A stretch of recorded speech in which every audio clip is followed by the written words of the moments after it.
Dando início à aula de Teoria de Microprocessadores, turma Engenharia Elétrica, turma 6º V, né, no dia 26 de agosto de 2021. Tá? Depois de ter feito aqui uma rápida introdução, gostaria de abordar alguns aspectos no Moodle, tá? E aí a gente já fazer uma revisão da aula passada, já caminhando para fechar a primeira lista de exercício, conforme foi questionado aí. Vocês estão vendo aí o Moodle nesse momento? Acredito? Sim, estão vendo o Moodle? Na aula de hoje, eu deixei a planilha de atividades. Eu coloquei, a única coisa que eu fiz nessa planilha foi colocar o nome de vocês. Tá? Vocês podem baixar ela, eu acabei de colocar, mas eu vou compartilhar ela rapidinho aqui, só para vocês terem acesso a ela. Aqui, ó. Tá? Essa planilha de atividades, estão com todos os nomes que estavam na lista, eu pus aqui. Tá? Então, temos 30 alunos, tá? Depois confiro se está faltando alguém, acredito que não, porque né, na lista, normalmente todos matriculados. Se tiver algum de vocês né, que não esteja na lista, é importante procurar a Secretaria-Geral, é importante regularizar essa situação. A nota N1, nota N2, tá? São as duas médias bimestrais, compostas de 3 atividades e 3 trabalhos. Trabalho 1, trabalho 2 e atividade geral 3, né? Que são, respectivamente, as colunas A, B e C, lá do TIA. Você vai formar a nota N1, são dois trabalhos, um deles a gente vai estar finalizando a abordagem hoje. Vamos começar a trabalhar com os conceitos do segundo trabalho, né? Que vão formar a nota B. E vamos fazer uma atividade geral na primeira semana de outubro. O que é uma atividade geral? A gente vai dar uma lista de exercícios para vocês, até possivelmente à tarde, vou disponibilizar essa lista, e vocês, durante a aula, né, vão fazer essa lista de exercícios. Quando eu falo durante a aula, vou entregar a lista durante a aula, e, obviamente, durante a aula eu vou ficar à disposição de vocês para tirar alguma dúvida. Lembrando que a atividade geral vale 40%, a média das duas atividades, 1 e 2, vale 30%, e o laboratório, o professor James e o professor Newton, né, vão me passar as notas, de acordo com o critério de cada laboratório, eu vou inserir aqui para valendo 30%. Muito parecido no segundo bimestre, só que no segundo bimestre o peso do laboratório é maior, o peso do laboratório vai ser 60%. Não sei se está ajustado aqui essa planilha, mas depois a gente acerta os pesos se houver necessidade.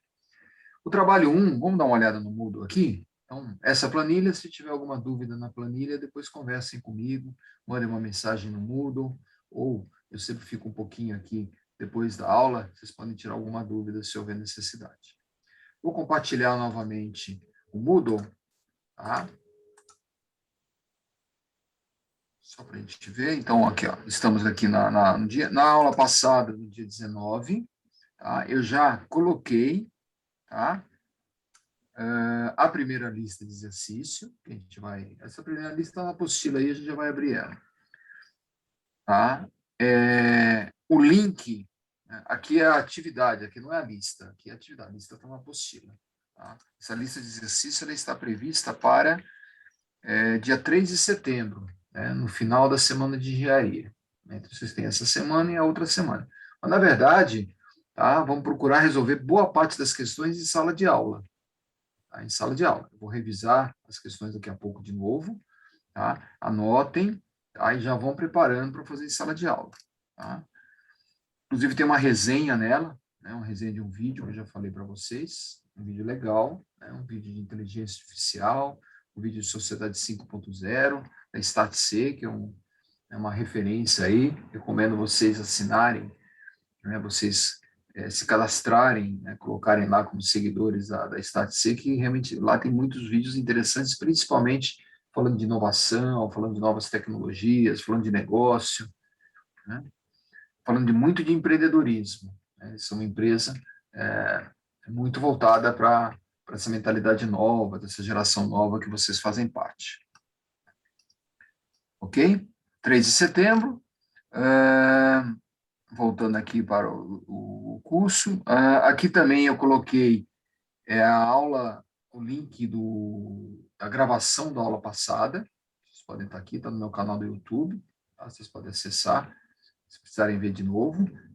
Boa parte da lista 1 a gente discutiu nessa aula, mas a gente vai revisar agora. E as anotações, tá? Todas as anotações que eu faço, tá? Vamos dar uma abridinha aqui, ó. Todas as anotações que eu faço, eu disponibilizo para vocês, tá? Eu sei que há dificuldade, né, aqui de visualização, muitas vezes, das minhas anotações. Sempre que eu procuro fazer anotação, sempre que possível, eu procuro tirar o compartilhamento para ficar só as anotações na tela de vocês. Vocês poderiam acompanhar, como se estivessem na frente de um quadro branco, tá, na aula presencial. Tá? Mas, de qualquer maneira, eu disponibilizo isso como se fosse uma foto, né? Vocês gostam de tirar foto dos quadros brancos, né? Então, eu mando isso para vocês sempre disponibilizo. Então, vocês têm um link da aula e também tem as anotações para poder aí revisar a aula, né? O pessoal que não assistiu a aula por algum motivo, teve algum problema de comunicação. Então, o padrão nessas aulas síncronas é sempre disponibilizar tanto gravação, né, como as anotações para vocês poderem aí ter a melhor experiência possível, né, nesse regime excepcional de aula síncrona, né? Não substitui a aula presencial, mas diante do cenário que a gente vive, a gente procura fazer o máximo aí para vocês não terem nenhuma perda pedagógica. No dia, a nossa próxima, no dia 26, dia 26 é hoje, tá? Na semana que vem nós vamos ter aula, deixa eu pegar aqui, peraí. Semana que vem, dia 2, a gente não vai ter aula, mas no dia 9 vai ter. Então, deixa eu corrigir isso daqui, né? Deixa eu só acertar isso daqui.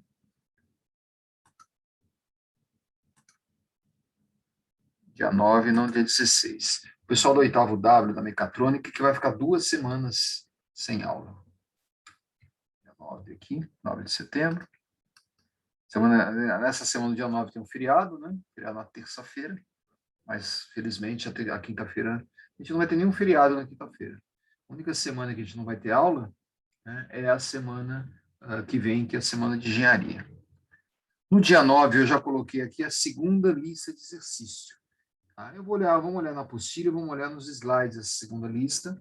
Eu vou precisar de mais uma aula para concluir essa lista, que possivelmente vai ser a própria aula do dia 9, tá? Que vai estar, né? E a segunda lista de exercício está prevista para dia 24 de setembro. Então, tem um tempinho para vocês fazerem essa segunda lista. Primeira e segunda lista vão ser a base da atividade geral, com mais alguns conceitos que a gente vai estar dando até lá. Ok? Bom, segunda lista a gente vê aí na sequência. Perfeito. Vamos dar início, então, à parte útil da aula, né, a parte de conceito da aula. Eu vou compartilhar, não sei se alguém tem alguma dúvida, deixa eu ver aqui no chat, né? Não estou vendo nada aqui, né? Apenas cumprimentos, etc. Então, qualquer coisa que tiverem, pergunta, ou ativem o microfone, ou mandem um questionamento aqui pelo chat, tá? Vamos lá, eu vou compartilhar com vocês, então, agora os slides.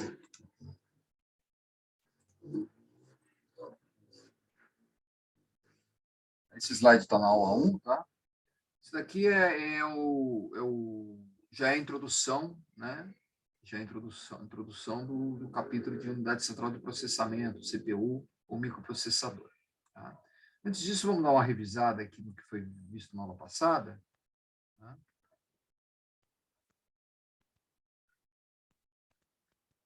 Na aula passada, a gente trabalhou, tá, com o conceito.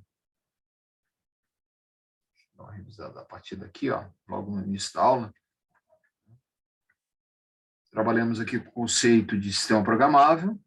Sistema programável é composto de uma unidade central de processamento, CPU. Qual é o objetivo da CPU? Qual é o objetivo do microprocessador, que é a unidade central de processamento integrada no único chip? Rodar código, né? De pegar o código da memória, né? E processar esse código executando esse código. Na aula passada, a gente viu que o código é um byte. Esse byte está na memória. Quando ele é lido pela unidade central de processamento e decodificado, ele tem um decodificador de instruções, como a gente vai ver dentro da CPU, tá? Ele vai ser executado. O que é ser executado? Tá? É atender a demanda, né, do código. Por exemplo, né, a gente viu lá o código, se eu não me engano, deixa eu, aqui, ó, tá? Então, nós temos aqui CPU, unidade central de processamento, memória, dividida em duas partes. Memória ROM e memória RAM. Memória ROM é a memória, hoje em dia, conhecida por memória flash. É a memória não volátil. A informação daqui não é perdida. Normalmente, que tipo de programa que você tem numa memória flash? Dois tipos. Ou é uma BIOS, um sistema aberto, um computador, como vocês estão me vendo agora, tá? Ou, tá, é um firmware. Firmware é um software dedicado, é um software embarcado, tá? Ou seja, aquele dispositivo só executa aquela tarefa. Por exemplo, um mouse tem um firmware. Um mouse sempre vai ser mouse, apesar do processador do mouse poder, se programado de forma diferente, fazer outras funções. Tá? O firmware é um software dedicado. RAM, tá? Normalmente a RAM, dependendo do sistema que tem mais memória. Se for um microcontrolador, não precisa de tanta memória, porque você usa o conceito de firma. Tá? Mas microprocessador, você tem muita memória. Tanto que, quanto que você tem de RAM no seu computador? 4 GB, 8 GB, 16 GB. Por quê? Porque na RAM você carrega o sistema operacional e aplicativos. Então, o Zoom, por exemplo, que está carregado no computador de vocês nesse momento, como no meu, tá? Eu estou com o Zoom, eu estou com o PowerPoint, eu estou com o site do Mackenzie aberto, tudo isso está na RAM. Tudo isso está na RAM. Por isso que a RAM precisa ser de alta capacidade. Tá? Isso é a memória. Tá? Vamos falar um pouquinho desse código que está aqui. Vou só colocar o terceiro elemento aqui, que obviamente é o periférico, são os periféricos. Os periféricos são divididos em duas classes. Tá? Periférico de entrada, vou chamar de IN aqui, só para caber no quadradinho. Tá? E periférico de saída, OUT. Então, eu entro com dados no sistema e saio com dados no sistema. Esses três elementos aqui, ó, quando estão integradas num único chip, recebe o nome de microcontrolador. E é o conceito de microcontrolador que a gente vai trabalhar no curso. O que é um código de operação? O código de operação é um código que está na memória, pode ser na RAM ou na ROM, que é do tamanho da via de dados. A gente vai trabalhar com o tamanho da via de dados, nesse momento, de 8 bits. Então, vai ser um byte. Então, o que é um código de operação? É um byte, ou ele é do tamanho da via de dados. Por exemplo, o byte E8.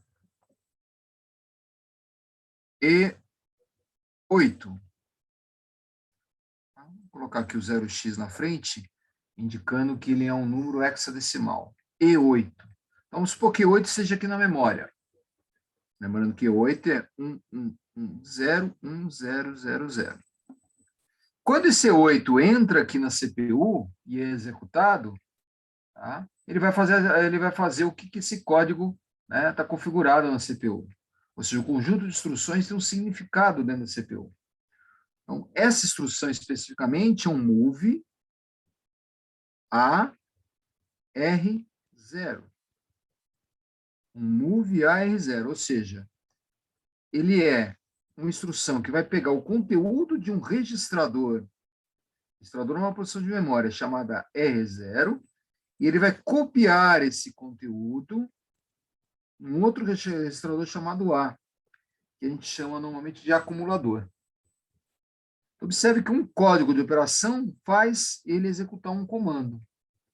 Poderia ser, esse é um move AR0. O move AR0 é o que a gente chama de mnemônico. Ele representa o código de operação. Ele representa o código de operação. Tá? Certo? Isso daqui, tá? Para o microprocessador não existe. O que existe é isso daqui. Isso é código de operação. Isso é mnemônico. Linguagem Assembler é composto de mnemônicos. Ele precisa ser compilado. O que é um compilador? Um programa que converte a linguagem de programação, pode ser o Assembler, como esse daqui, a linguagem Assembler. Assembler é uma linguagem de montagem. Um Assembler. Tá? Um Assembler. Que vai, ao ser compilado, transformar essa estrutura, tá, em E8. Poderia ser um outro código em Assembler, por exemplo, poderia ser um ADD AR1. O que é um ADD AR1? Soma A mais o registrador R1 e coloca o valor no A. Isso é um outro código de operação. Tá? Então, o que a gente chama de código de operação são uma sequência de códigos que vai ser executado pela CPU, tá? Estruturando o programa, executando o programa. Vocês não conhecem Assembler. A gente está aprendendo Assembler nesse curso. O que vocês aprenderam? Vocês aprenderam linguagem de nível intermediário, principalmente a linguagem C, que é composto de estruturas, principalmente estrutura if e estrutura for. Estrutura if de decisão, estrutura for de repetição. O if e o for é composto de códigos de operação. Tudo no sistema é composto de código de operação. Tanto que a linguagem C, quando é compilada, ela transforma esses comandos em comandos, tá, de códigos de operação. Isso vocês estão vendo no laboratório. Tá? Estão vendo no laboratório. Mas é muito importante, nesse ponto do curso, tá, você fazer a ligação, tá, entre a linguagem de programação que vocês conhecem, C, C++, Java, tá, com a linguagem física, a linguagem próxima do hardware. A linguagem próxima do hardware, a linguagem real, é o código de operação que está aqui na memória. O que existe é isso daqui, ó.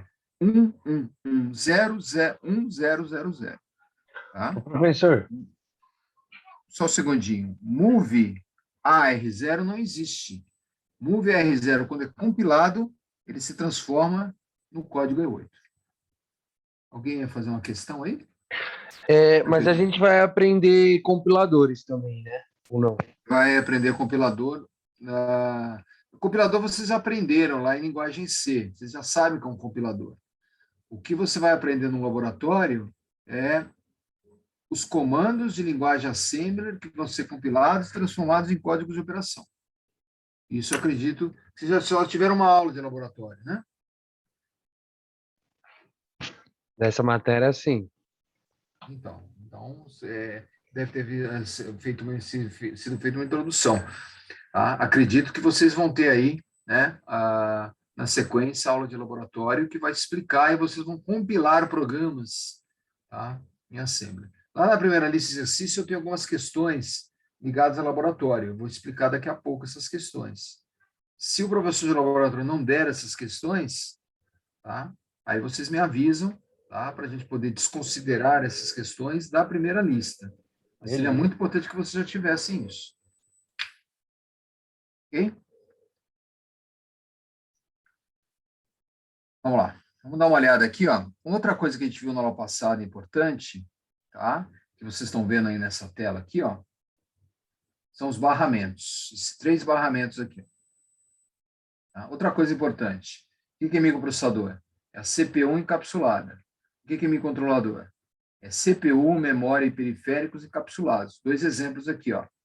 O Intel i7, que deve ocupar alguns computadores de vocês, é um microprocessador. E aqui um microcontrolador, a Timega 328, que é exatamente isso daqui, ó. Tá? Esse daqui é o Timega 328 da placa do Arduino. Ele é um microcontrolador. Tá? É importante saber essas diferenças que a gente já explicou nas aulas anteriores. Bom, eu tenho 3 tipos de barramento que me ligam. Né? Vocês estão vendo isso na figura aqui, ó.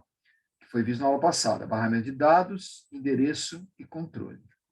Vou revisar esses barramentos rapidinho, tá? Até porque é a base da primeira lista de exercício.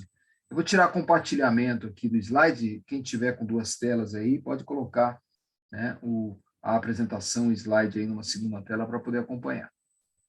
Quem tiver só acompanhando no celular ou em um computador, aí eu já retorno para essa figura aqui. Só vou interromper o compartilhamento, tá? Nesse momento, para vocês visualizarem, tá? Somente aqui a minha tela, que eu volto a repetir, eu vou disponibilizar isso daqui para vocês na forma de anotação. Vamos lá. 3 barramentos. Primeiro barramento. Barramento de dados. É um barramento bidirecional. Ele entra e sai. D0, D7, porque ele tem 8 bits. Tá? Barramento de dados. Ele entra e sai de todos os dispositivos. Entra e sai da CPU, entra e sai da memória, entra e sai do periférico. Tá? Aí você tem os barra. Esse código E8 aqui, ó, ele estava na memória, foi lida e foi colocado dentro da CPU para ser executado. Bom, um dado não tem sentido no sistema se ele não tiver endereço. O segundo barramento é endereço. Só mais um detalhe no dado. Esses 8 bits que o dado tem, dá a capacidade de processamento dele. 8 bits é muito pouco, porque 2 elevado a 8 só dá 256. Então, a representação que você tem apenas com 8 bits é muito pequena. Por isso que você vai ter sistemas de 8 bits apenas em microcontroladores, não de processamentos mais pesados. Agora, você pode ter processadores de 32 bits ou mesmo de 64 bits, como é o caso do processador do computador de vocês. Claro que quanto mais você tem bits, maior é a capacidade de representação do dado. Então, 32 bits, por exemplo, 2 elevado a 32, dá 4 bilhões de representações. Diferente dos 8 bits que dariam ou dão 256 variações. Isso é a representação numérica do sistema. Por isso que a via de dados hoje do sistema é no mínimo 32 bits. No mínimo.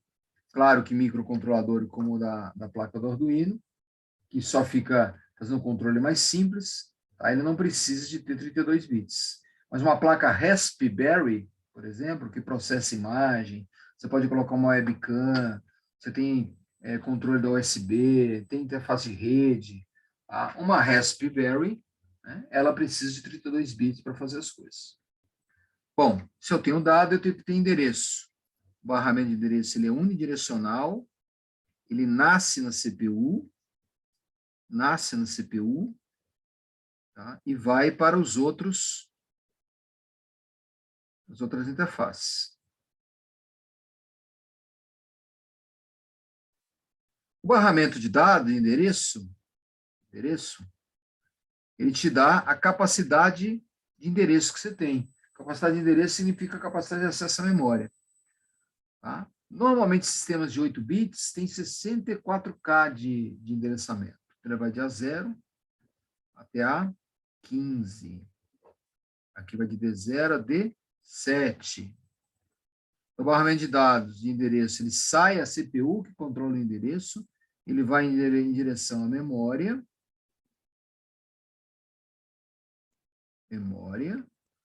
e os periféricos. Tá? Então, você tem o endereço aqui no sistema. Ele é unidirecional. E o último barramento que você tem é o barramento de controle. Vou colocar aqui o barramento de controle. O barramento de controle, ele tem sinais que não são dados no endereço. Então, todos os outros sinais do sistema, eles são controle. Tá? Ele entra e sai na CPU, entra e sai da memória bidirecional, entra e sai do periférico. O que é um sinal de controle? É um sinal VCC, GND, o sinal do cristal, do oscilador, sinal de reset, sinal de sincronismo, sinal de leitura, read, sinal de escrita, write, tá? etc. Ou seja, qualquer sinal que não é dado endereço é controle. Bom, observe que os barramentos eles são internos ao microcontrolador. Então, se você olhar a plaquinha do Arduino aqui, você não vai ver barramento nenhum nela. A única coisa que você vai ver nessa plaquinha são portes que estão disponíveis aqui, ó. Estão aqui, ó, entrada e saída. O resto é interno. Tá? Interno. Agora, numa motherboard de computador, onde você só tem a CPU, lá você vai ter a memória e os periféricos, tá, acessados externamente. Claro que o sistema com microprocessador tem muito mais capacidade do que o sistema com microcontrolador, porque toda a área do chip está sendo dedicada a processamento, né, de informação. Tá? Então, aqui nós temos o que foi visto na aula passada. Outra coisa que foi vista na aula passada é que esses barramentos podem ser seriais. Então, barramento serial, eles são normalmente dois tipos, de 2 vias, é o que a gente chama de I2C, e de 3 vias, tá? Que é o barramento SPI. Onde o dado ele é serial. Serial significa ele tem um clock, tá? E um sinal vai atrás do outro. No barramento paralelo, a informação está na hora, instantânea, é muito mais rápida. Tá? Bom, eu vou voltar a compartilhar a apostila com vocês aqui. Vamos olhar no chat aqui como é que está.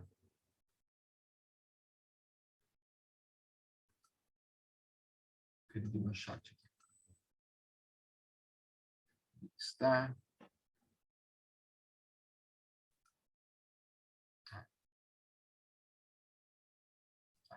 Sem mensagem no chat. Então, vamos lá. Vou voltar a compartilhar com vocês aqui a apostila. Estão observando a apostila aí nesse momento. E essa figura que eu representei aqui, ó, que eu expliquei, tá? É essa figura aqui da apostila. Bom, vamos varrer rapidinho até a gente chegar na lista de exercício aqui. Tá? Vamos lá. Aqui tem toda a explicação da CPU, executa os códigos, né? Você pode ter um software ou um firmware. Tá? Aqui tem uma tabela de códigos de operação. Ó.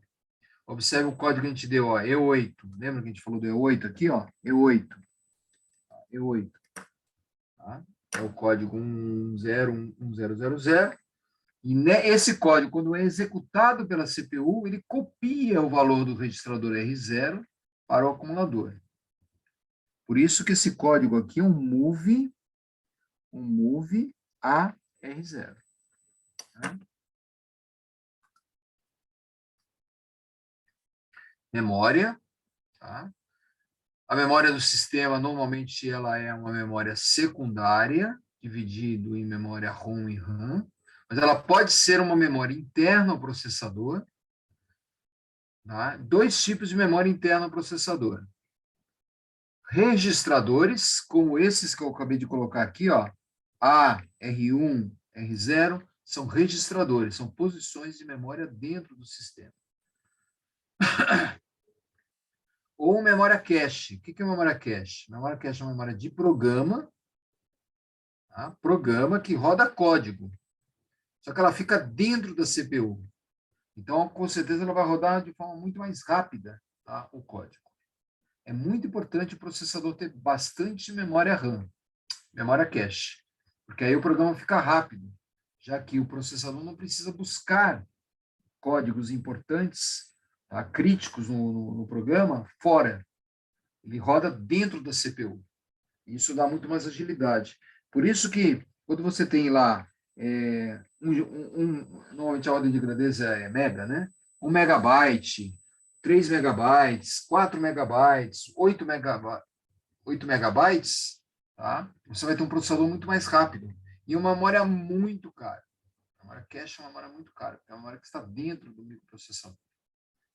Essa memória RAM é essa memória externa, custa um pouco mais barato, não é tão rápida como o registrador, tá? Mas é muito mais rápido que a memória secundária, Memória secundária é a memória que está no periférico.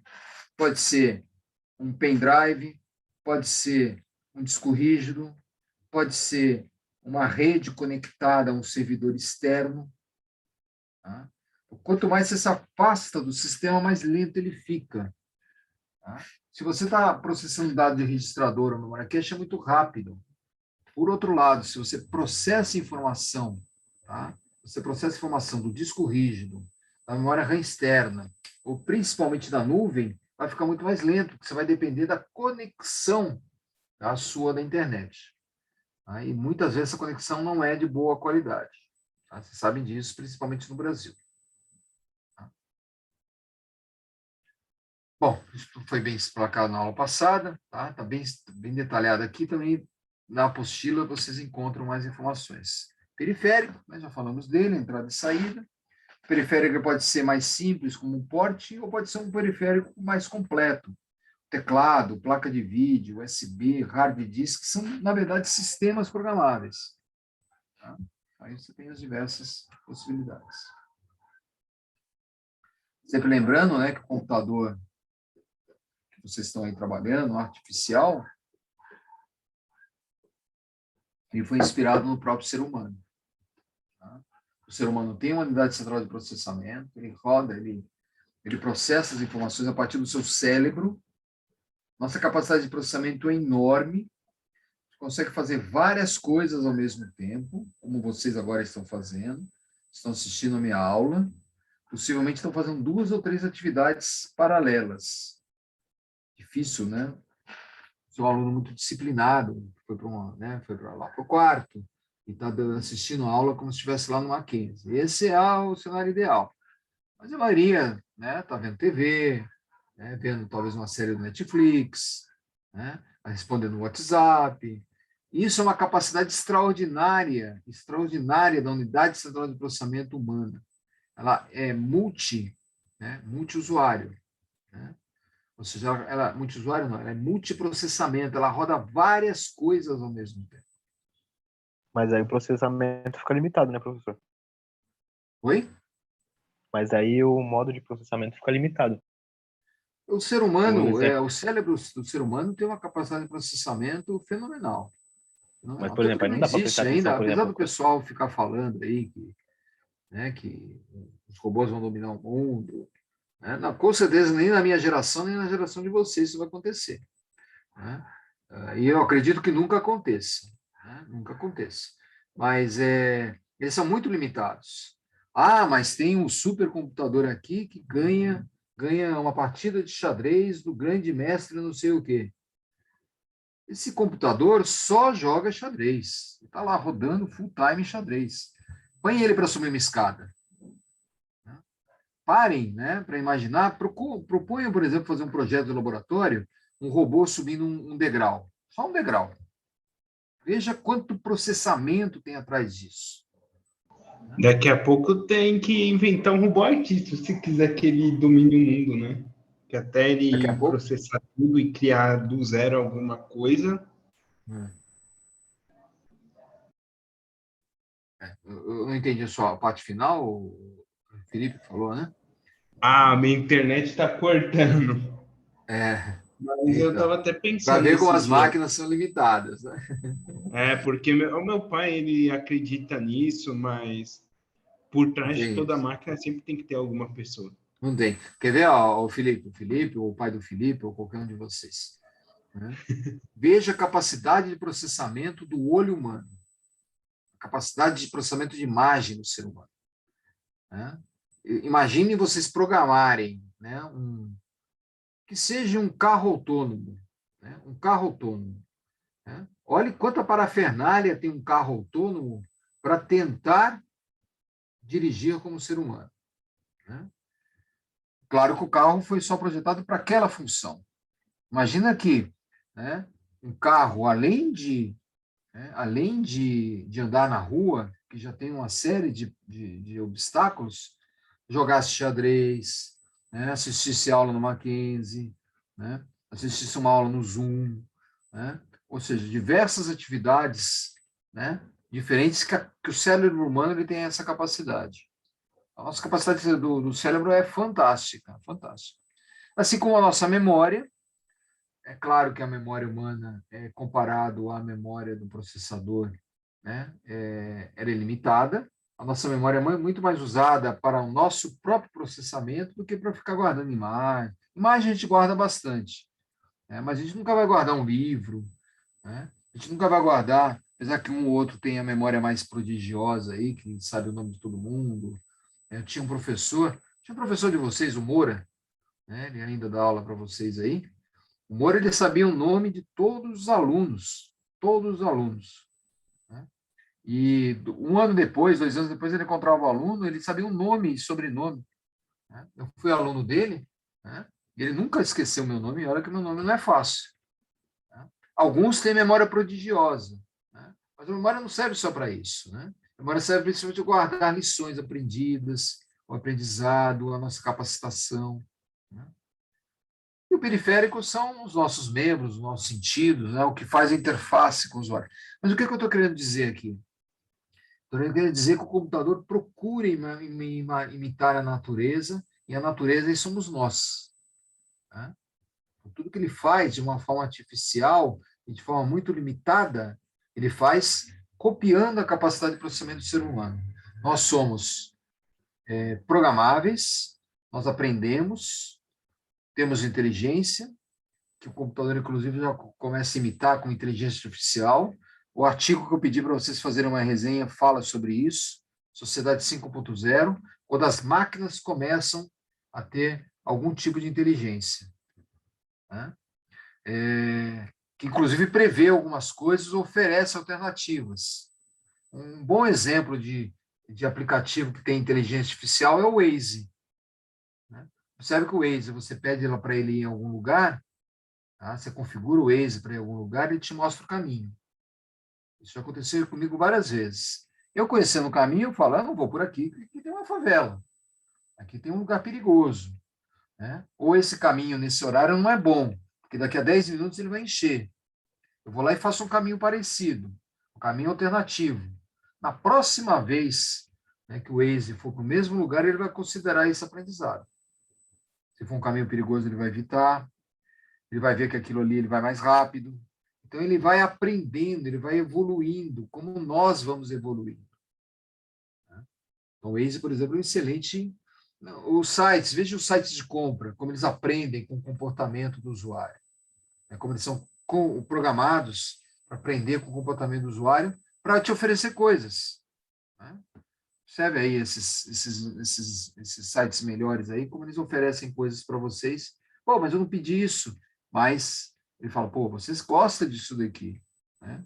A inteligência artificial dele mostrou, e muitas vezes ele acerta, né? Você comprou um produto A, o produto B complementa o produto A, ele te oferece e você compra, né? Então, os sistemas artificiais procurando imitar, né, o ser humano. Aqui eu estou pedindo para você, como exercício, está na primeira lista de exercício, levantar as características do seu computador, né, desses 3 elementos aí.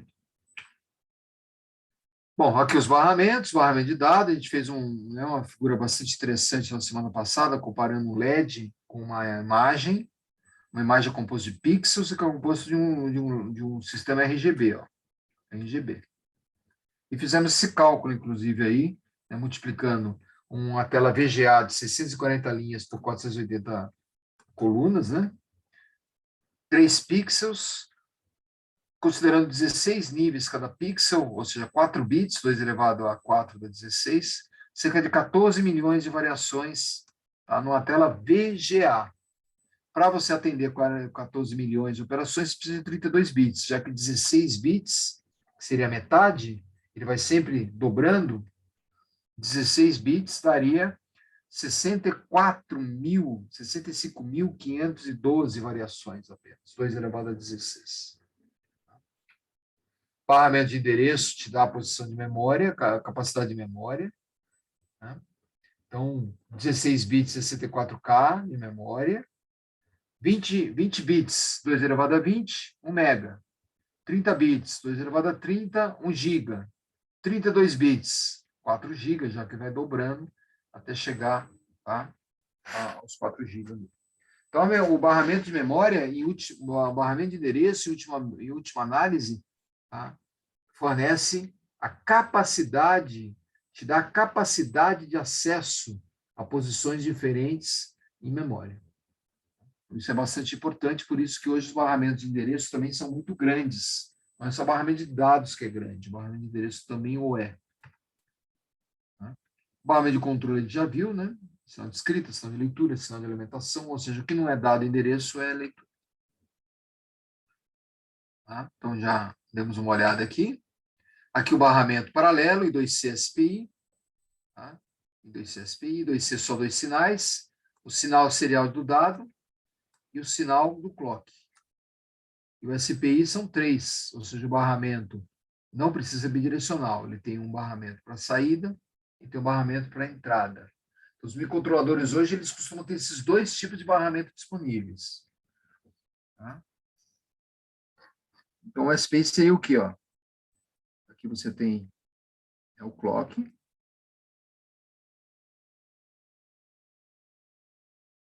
Tem o sinal de clock. Ele chamou de serial clock. Esse clock, ele sincroniza o dado. Né? Então, se eu tiver um dado aqui, ó, no início que está zerado, aí, de repente, ele sobe, fica em nível alto, nível alto, nível alto, depois ele desce, aí, de novo, ele fica nível alto, depois desce rapidinho, etc. Então, aqui você tem o serial data, né? Ele chamou ali de SDA, que pode ser bidirecional, tá? Pode ser entrada ou pode ser saída. Tá? Quem comanda isso é o protocolo. O SPI, ele já usa um sinal para cada dado. É por isso que tem um DOUT, dado de saída, e o dado de entrada. Ok? Aqui o conceito de código de operação, que a gente acabou de explicar, tá? Na posição de memória. E aqui a primeira lista de exercício, tá? Que vocês vão entregar aí até o dia 3. Tá?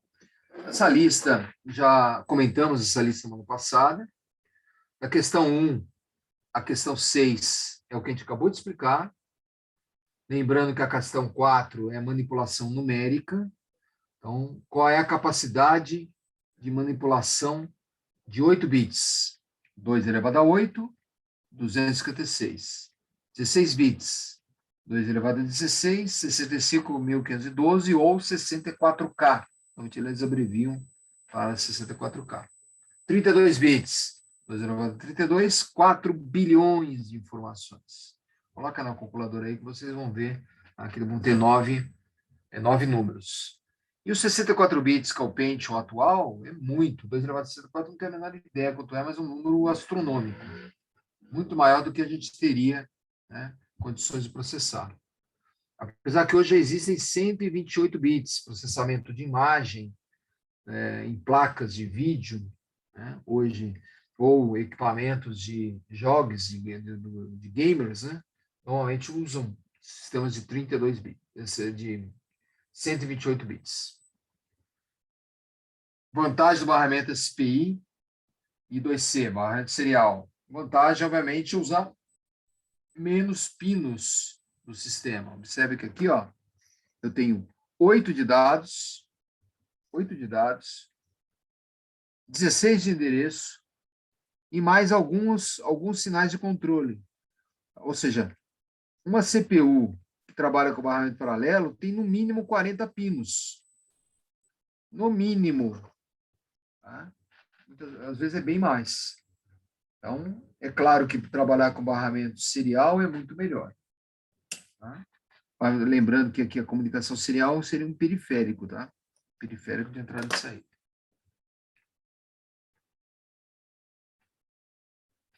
Explicar a relação entre hardware, código de operação, mnemônico, linguagem C e Java. Né? Eu explico bem no laboratório. Né? Acredito que a maior parte de vocês, né, não tenha dificuldade com isso. Tá? Mas eu vou fazer uma piramidezinha aqui, ó, só para responder melhor essa pergunta. Estamos falando da pergunta número 7. Não, 7 não, 8.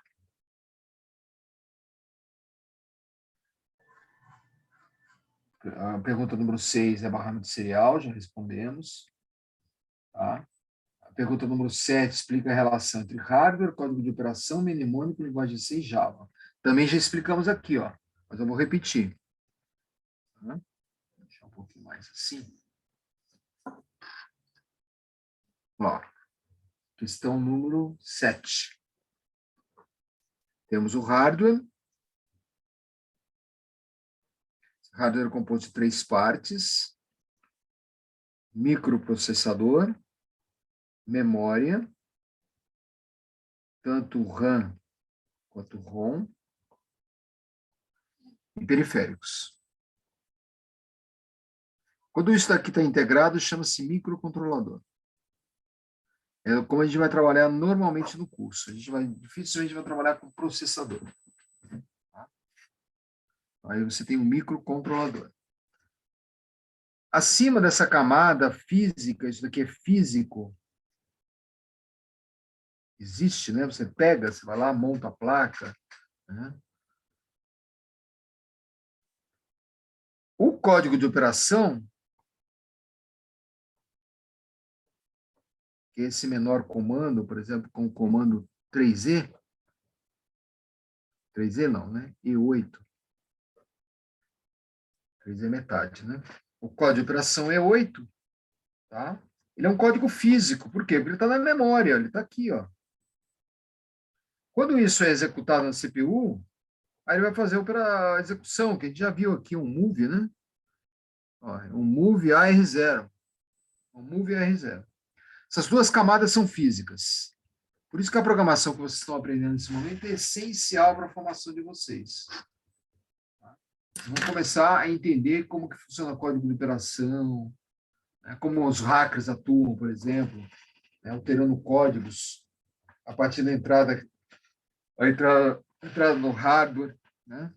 Bom, acima dessa camada física, você tem as camadas de programação que precisam de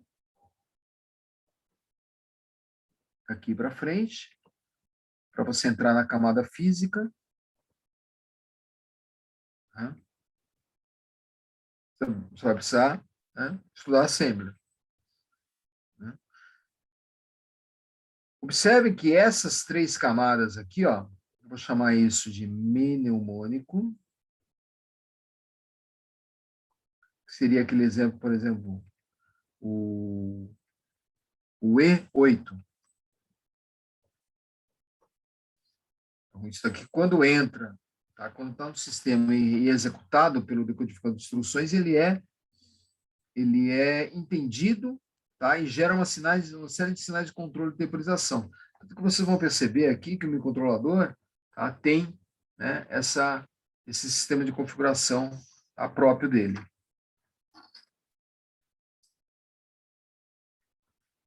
O mnemônico é a linguagem mais física, mas o mnemônico ainda é programação, não é código de operação. Tá? Então, aqui, não é nem preciso falar em 8, mas seria move AR0. Bom, se você evoluir um pouquinho mais, você vai ter as linguagens estruturadas. Como, por exemplo, C, C++, Fortran, etc. E, finalmente, você tem programações, tá? Que é esse último camada aqui, ó, de aplicativos.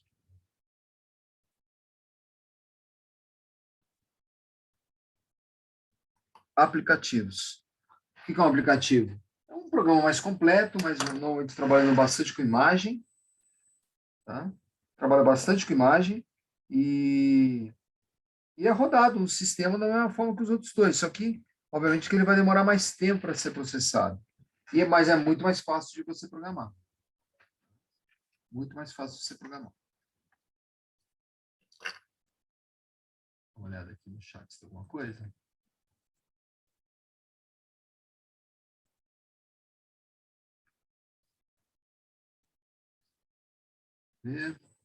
Chat. Não tem nada aqui de uma forma significante. Tá? Bom, Isso responde, tá? Isso responde a pergunta.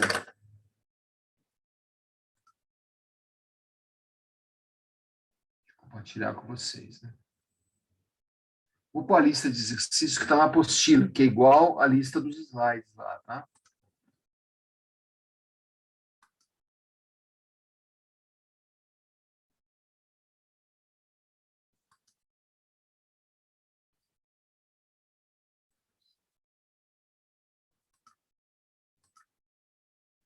Agora sim.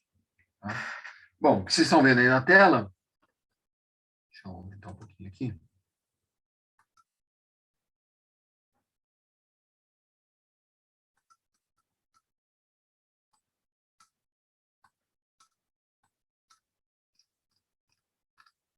Aí você tem as primeiras perguntas do trabalho 1.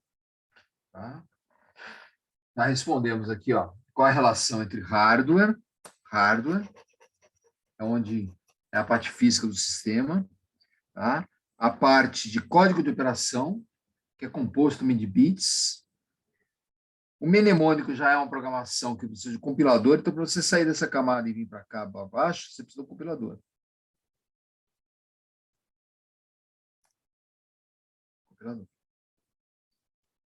O compilador é que vai converter a programação que você está trabalhando na programação de baixo nível, programação de código de operação. Tá? O que é um compilador? Questão 8. O compilador é um programa que converte a linguagem que você está trabalhando, Assembler, C, C++, Java, Visual Studio, os aplicativos do celular de vocês, o sistema operacional, converte tudo isso em comandos compreensíveis pela CPU. Por isso que cada CPU tem a sua tabela de instruções. Claro que algumas são bem padronizadas, como é o caso do PIC, como é o caso do Atmega 328. Né? E aqui eu estou pedindo para você fazer uma compilação. Tá? Normalmente no laboratório eu trabalho com tudo isso aqui. Eu não vou resolver agora. Tá? Se você tiver alguma dificuldade, nas próximas aulas a gente pode conversar. Mas aqui é uma coisa para vocês pedirem também ao professor de laboratório. E a questão 12 é aquela questão que eu pedi para vocês levantarem as características do seu computador. Motherboard, processador Intel AMD, chipset, RAM dinâmica, periféricos, etc, etc, etc.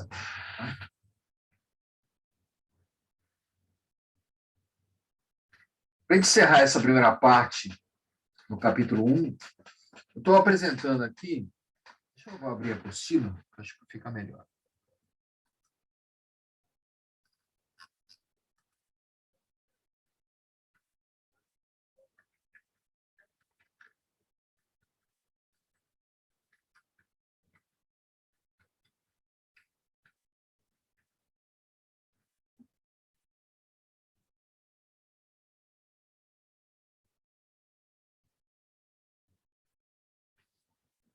Segundinho.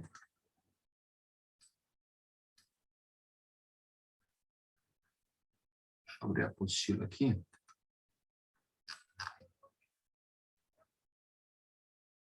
Aqui na parte de exercício da apostila, página,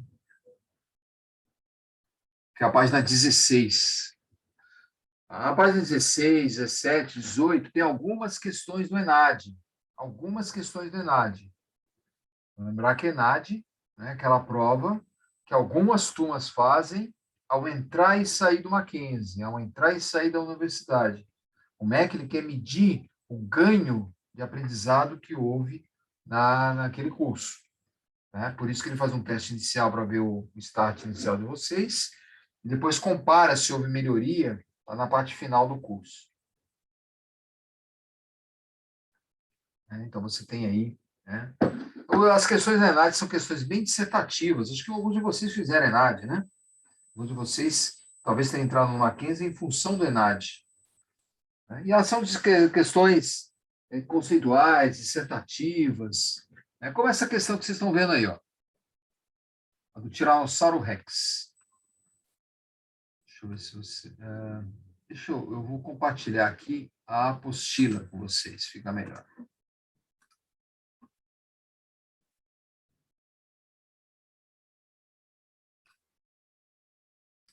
Um pouquinho só para... Agora vocês estão vendo aí a questão inteira. Ó. Quem tiver com a apostila, página 16. Vou dar 2 minutos para vocês. 2 minutos para vocês. São 19h47. 10, né, para as 8. Tá? Aí eu retorno aqui, só para verificar se vocês descobriram qual é a alternativa correta. Essa é uma típica questão do ENAD, né, na minha disciplina, essa disciplina de sistemas programáveis. Tá? Vocês vão notar que tem um descritivo, vocês têm que entender o descritivo e verificar qual é a melhor alternativa para atender que está dentro daquele descritivo. Tá? Eu tenho uma outra questão na sequência que foi feita no simulado do Mackenzie, muito parecida com essa, também de um supercomputador. Né? Então, vou dar 3 minutos, agora 2 minutos para vocês, tá? Dêem uma lida e me digam, tá? Coloca aqui no chat qual é, tá? Qual é a alternativa correta. Tá? 2 minutos para vocês aí, tá?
Bom, já houveram algumas respostas aqui.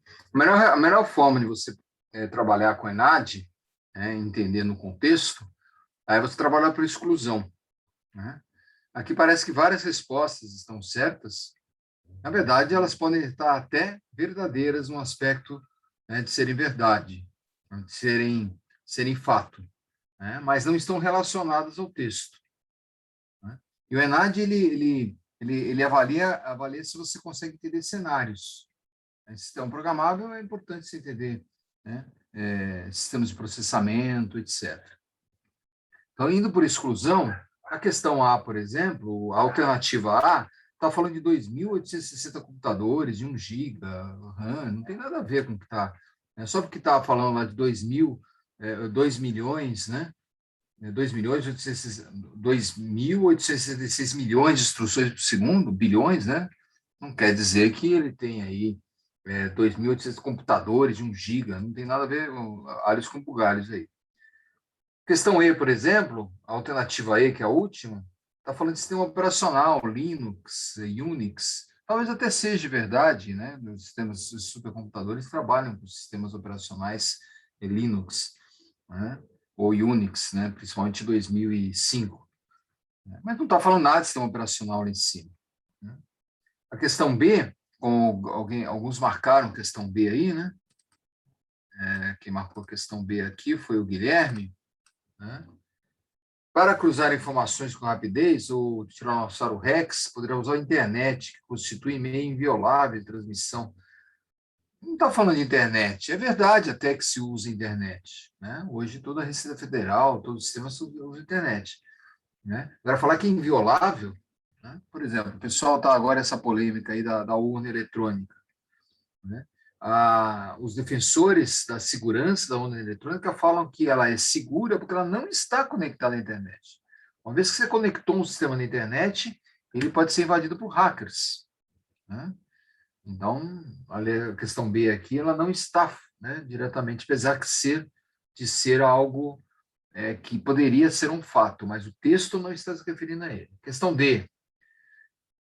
Embora os computadores sejam indispensáveis em diversos ramos de engenharia, com certeza, né? Falando óbvio, o estágio atual de desenvolvimento de sistemas operacionais, não estou falando de sistema operacional lá em cima, né? Restringe o uso de redes de computadores a grandes empresas. Isso também não é verdade, né? A questão E, se com a questão A, não tem nada a ver.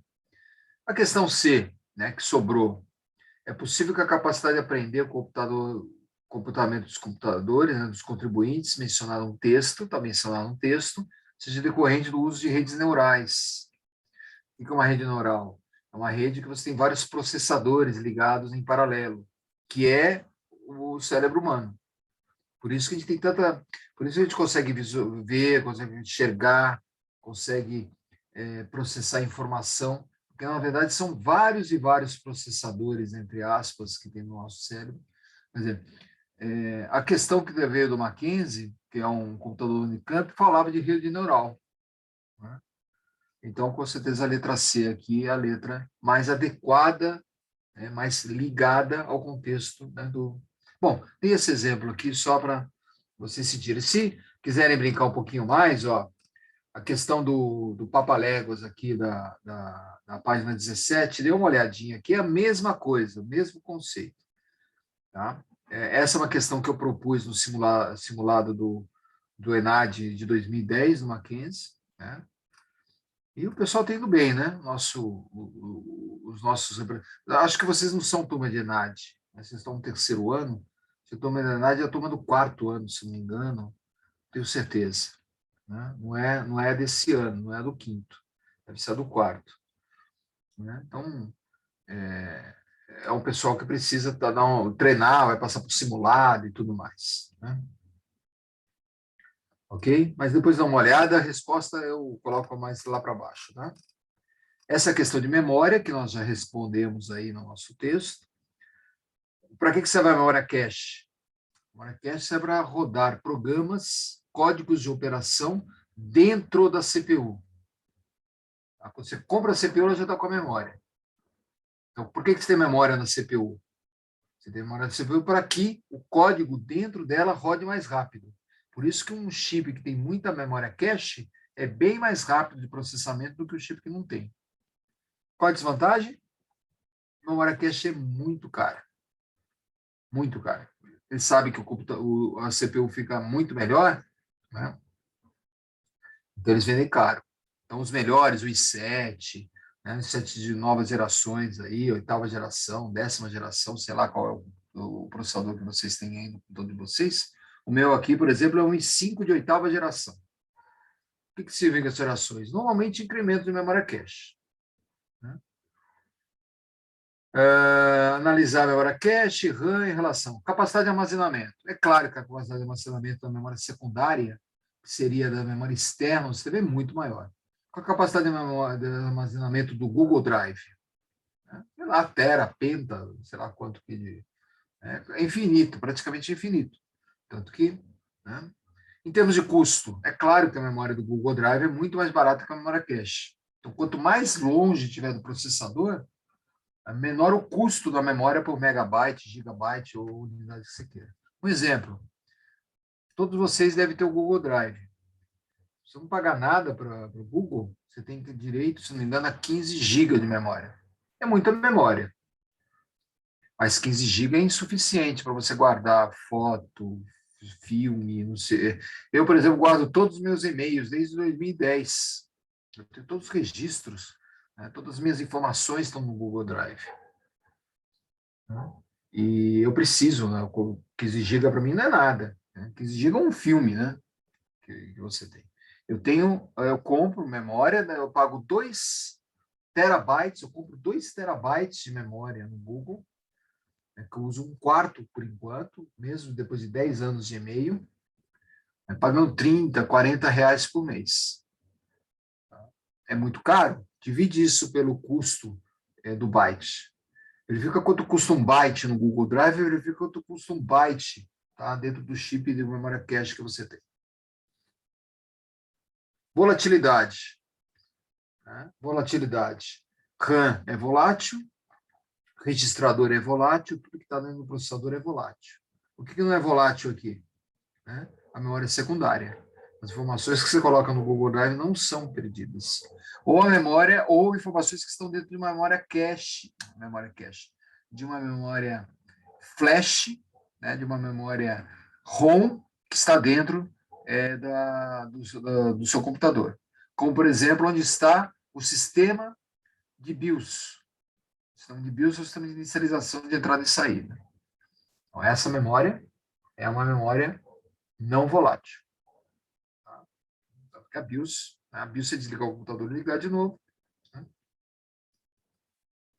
Essa questão do ENAD de 2017 aqui é uma questão de eletrônica digital. É uma boa questão para vocês treinarem. Tá?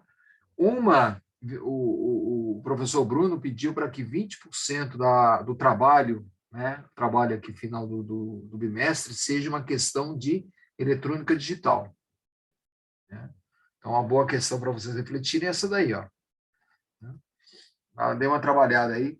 Vocês podem trabalhar aqui com o mapa de Carnot, né, mas se for através da lógica aqui, dá para você descobrir, né, qual é aqui o sistema o atraso do sistema. Né? Dê uma olhadinha nessa questão aqui, que ela é bem... Pessoal que gosta aí de desafio de lógica digital, né? Ela não é difícil não, tá? Outra questão aqui falando de sistema, de tecnologia, né? Dê uma olhadinha. E aqui tem as respostas aí, né? Para vocês darem uma olhada. Ok? Então, tá? O primeiro trabalho, tá? Voltando aqui só para encerrar a questão do primeiro trabalho que vocês têm que entregar, tá? Até o dia 7, não, que dia que é o dia? Dia 3. Tá? Esse primeiro trabalho está aqui, ó, página 15, questão de 1 a 12. E a questão, tá, de memória, tá? De memória que está aqui, ó, essa questão, né, para entregar. O resumo, tá? O resumo, a resenha do vídeo de inteligência artificial de Sociedade 5.0, que é um vídeo essencial para vocês. É um vídeo muito interessante. Tá? Muito interessante. A Start C tem vários e vários vídeos, principalmente quem gosta de empreendedorismo, quem gosta de negócio, né? Quem gosta de tecnologia. Tá? Eles têm alguns vídeos interessantes e eu reservei esse vídeo do YouTube aí para vocês darem uma olhada. Tá? Essa questão de laboratório, se vocês tiverem dificuldade ou o professor de laboratório não tiver ainda abordado, né? Vocês comentem comigo, ou até no trabalho, afirmam, isso daqui não foi dado no laboratório, aí eu não considero. Mas não é difícil, isso daqui é só você pegar a tabela do 8051, tá? E levantar os códigos de operação. Lembrando aqui que você tem como instruções de 2 bytes. Na mecatrônica, eu dou a aula de laboratório para o pessoal da mecatrônica e elas estão seguindo. Bom, agora, como é segunda-feira, ela vai ficar defasada em relação a vocês. Mas lá na mecatrônica, tá? Lá no laboratório, que eu dou aula no laboratório, eu já dei essa questão para eles. Tá? Como descompilar também. Tá? Também é. Agora, caso vocês não tenham feito coisas, só coloquem no trabalho que o professor não deu ainda. Tá? Depois vocês retomam. A questão 12 dá para vocês fazerem com o levantamento do computador de vocês. Então, está aqui, bem resolvido aqui, tá? Que estaria na aula do dia 19, que tem a tarefa dela aqui. Ó. Vou compartilhar de novo aqui, ó, só para a gente enterrar o assunto.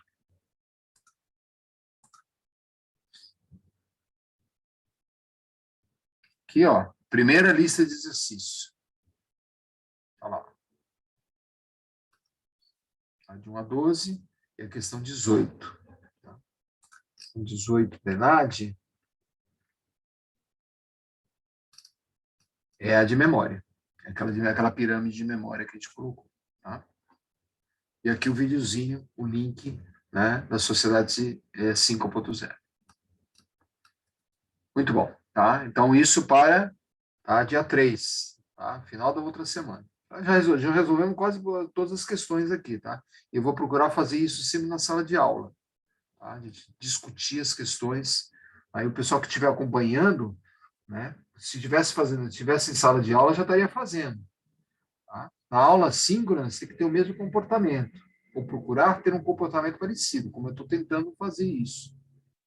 Apesar de estar aqui na minha biblioteca, né? Tem o meu pequeno laboratório aqui, não está no ambiente do Mackenzie, tá? Mas eu estou ao vivo, estou em tempo real. Ó.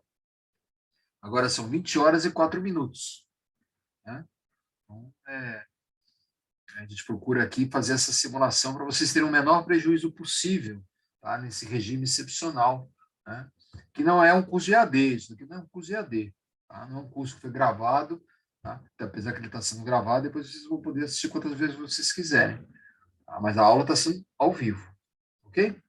Bom, vamos lá, evoluir um pouquinho aqui na parte da página 21 agora, tá? Vamos procurar trabalhar em cima. Deixa eu compartilhar com vocês, né? Compartilhando com vocês aqui a apostila. Então, aqui na apostila, mas podem pegar os slides também, tá? É a mesma coisa. Vou trabalhar um pouquinho com a apostila aqui, só para vocês verificarem aí. Tá?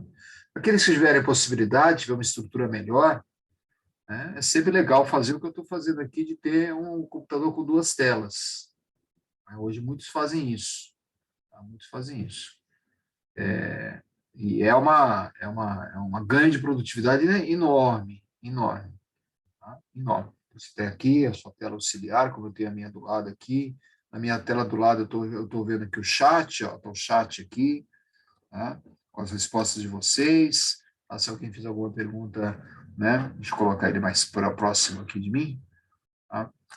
Estou com o Moodle aqui do lado. Né? Tem outros aplicativos abertos, que às vezes atrapalham mais do que ajuda, né? O WhatsApp, essas coisas, às vezes aparece mensagem aqui, porcaria, mas a gente está todo mundo conectado hoje. Né? Todo mundo conectado.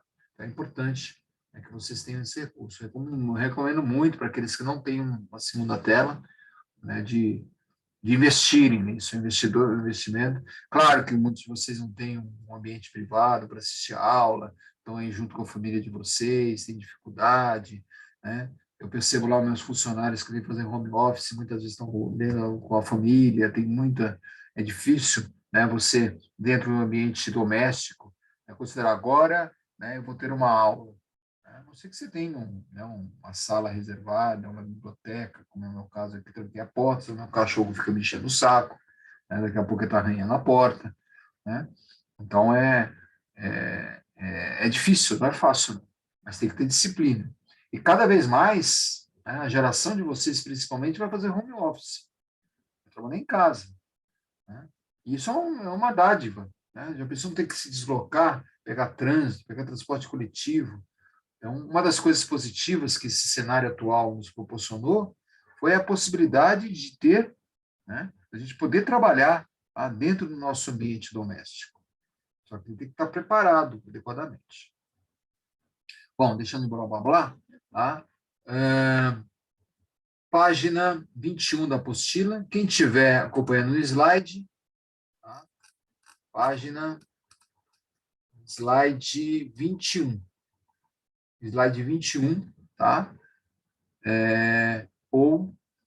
Tá? Slide 21, ou página, por coincidência, a mesma página, 21, tá? Na apostila. Bom, o que eu representei aí? Eu vou agora voltar aqui para o meu quadro branco, né, minha simulação de quadro branco. Eu vou tirar a minha imagem para voltar para a tela secundária.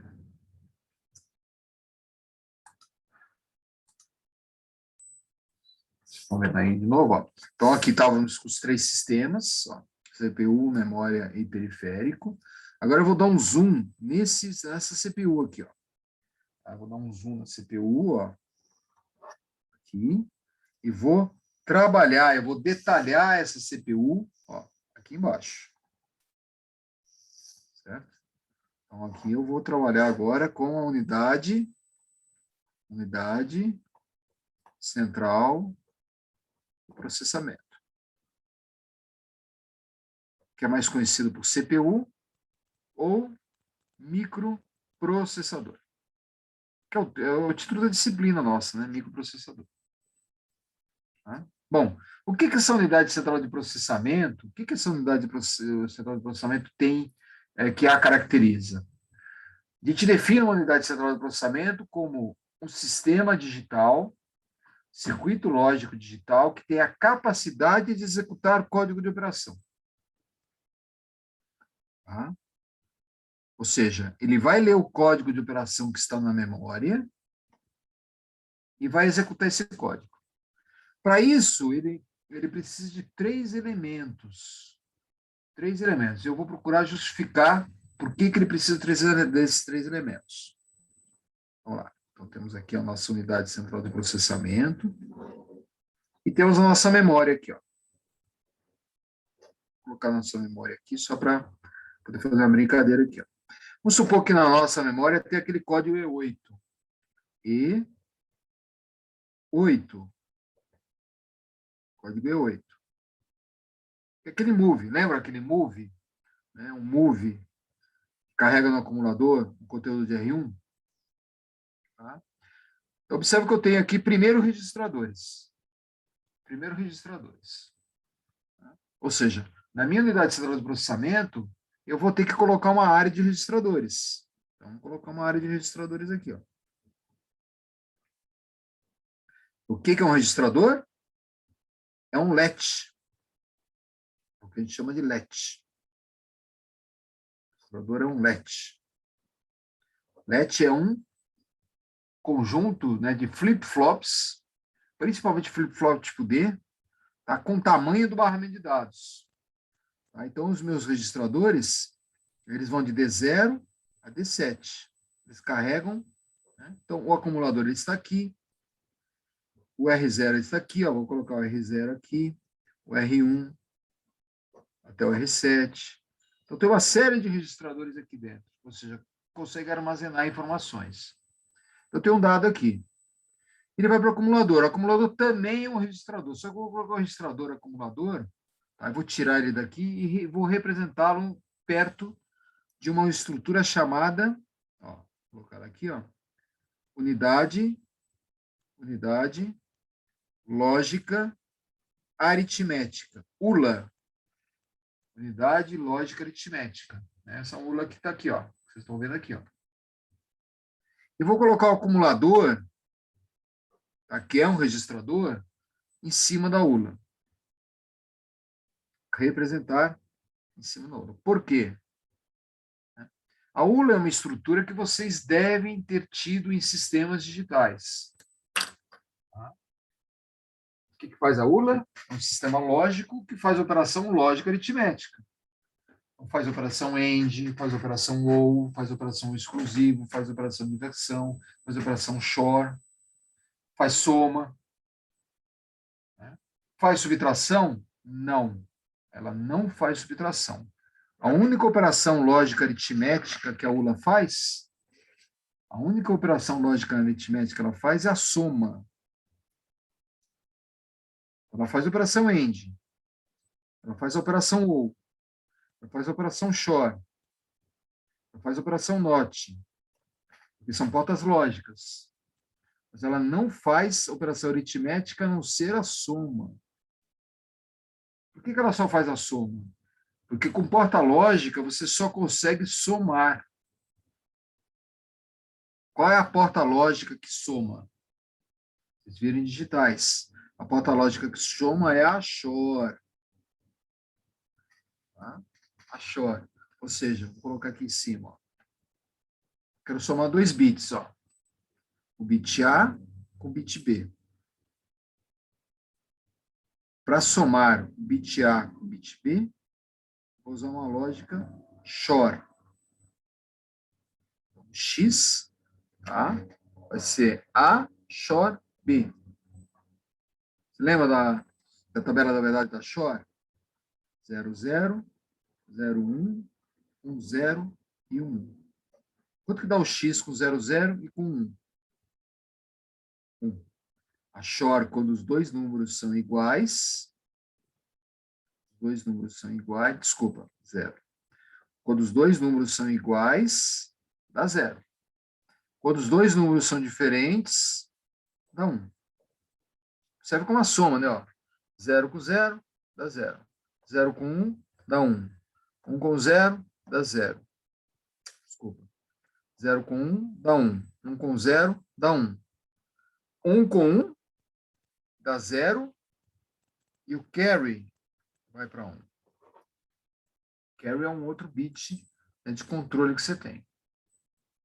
Observe que com uma porta XOR eu consigo somar 2 bits. Os bits A e B.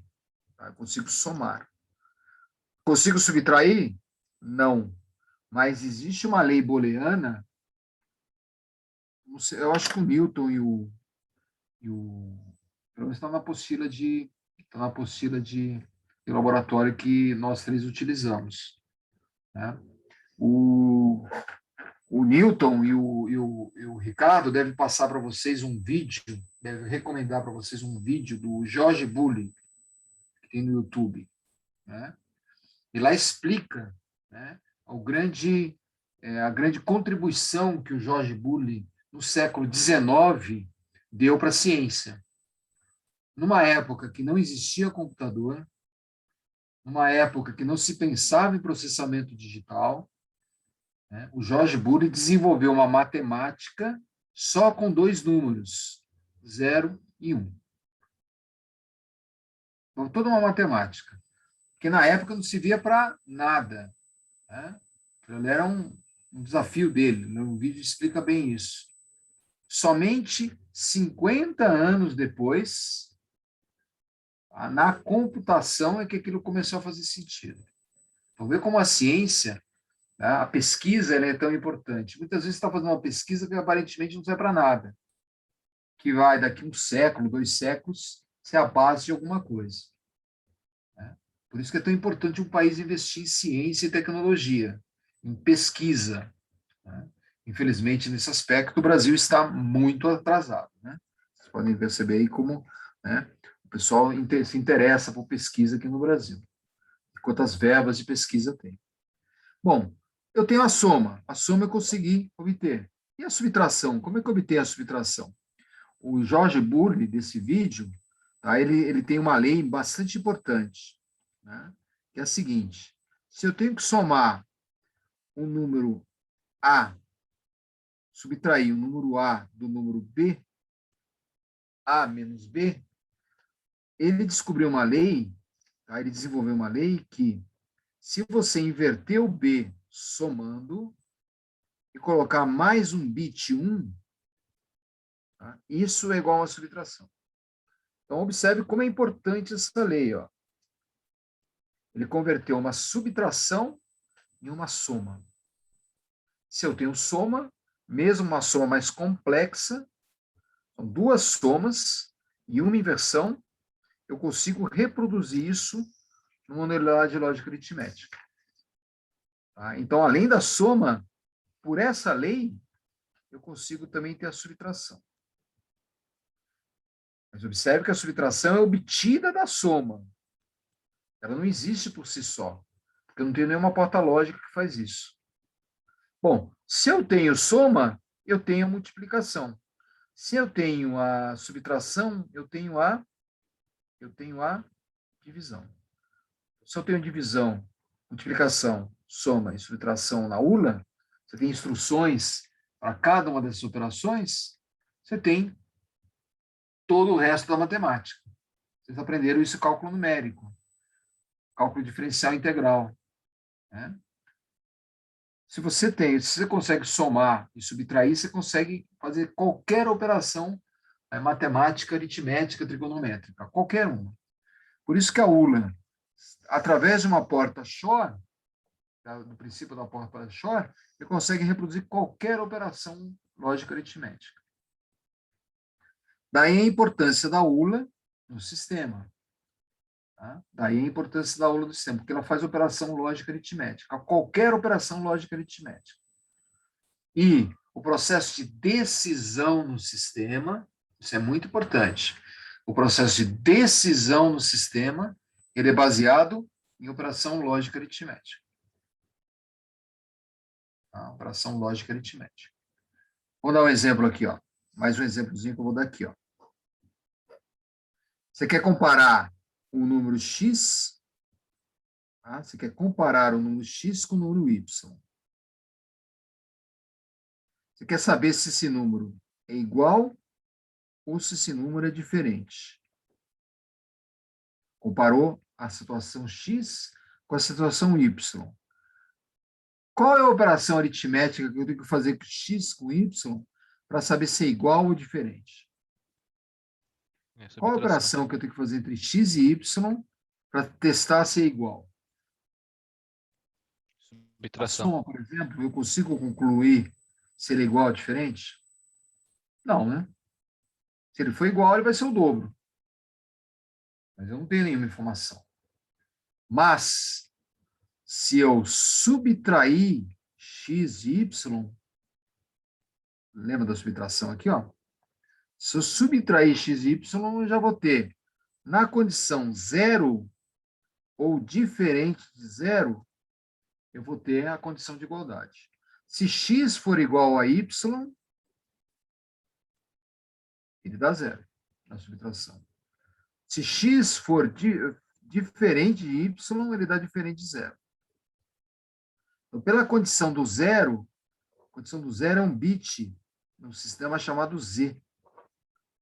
Z é o bit que indica zero. Se eu tenho a condição de igualdade, eu tenho o if. Isso daqui é a estrutura do if. Lembra do if lá da linguagem assembler aqui, ó, da linguagem estruturada C, ó. A linguagem estruturada C, que é if e for.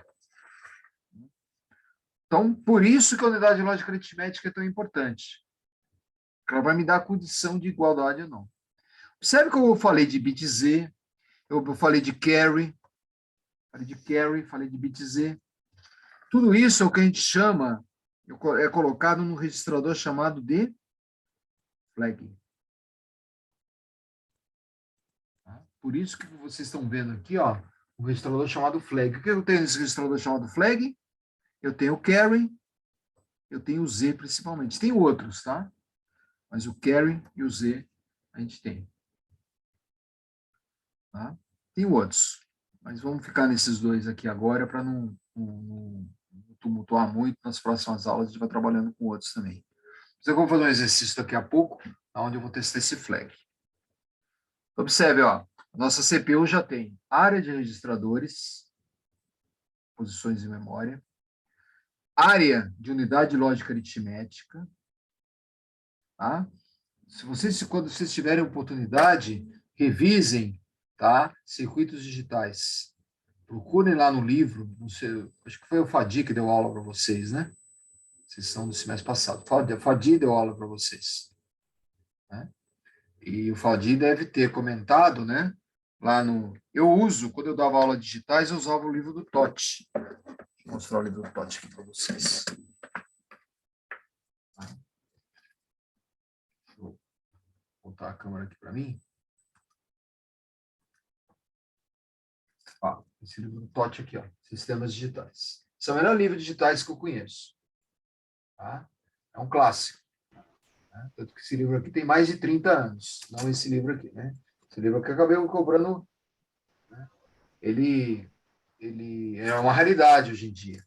Então, o pessoal não usa esses livrões aqui, ó. Tá? Esse daqui eu acabei comprando usado, né? Porque eu tinha perdido meu livro. Eu esqueci em algum lugar aí. Às vezes empresto o livro e pego.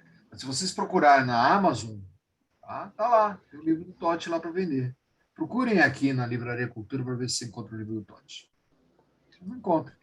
Né? Para ver como que, né, nós damos importância aqui a...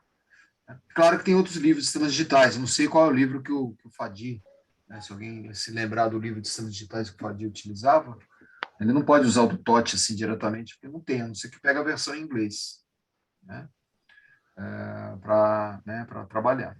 Né? Bom, por que eu estou falando do livro do Totti? Estou falando do livro do Totti porque, né, por causa da unidade lógica aritmética. Deixa eu voltar aqui para meu quadro. Tá? Por causa da unidade lógica aritmética. Tá? Bom, aqui então, tem o flag, tem o acumulador, tem a URL, tá? E registrador. O que está faltando aqui? Está faltando o coração da unidade central de processamento. Ou seja, está faltando o sistema lógico, que vai pegar o código de operação, ó, vai pegar esse código de operação E8, que está aqui, ó, E8, e vai transformar esse código em comandos. O sistema que faz isso na unidade central de processamento, tá, é o decodificador de instruções. Eu vou colocar ele aqui, ó. Decodificador de instruções. Coloquei ele aqui, mas vocês podem ver aqui na tela, ele aqui no meio, ó. O decodificador de instruções. O que faz o decodificador de instruções? Ele recebe o código de operação,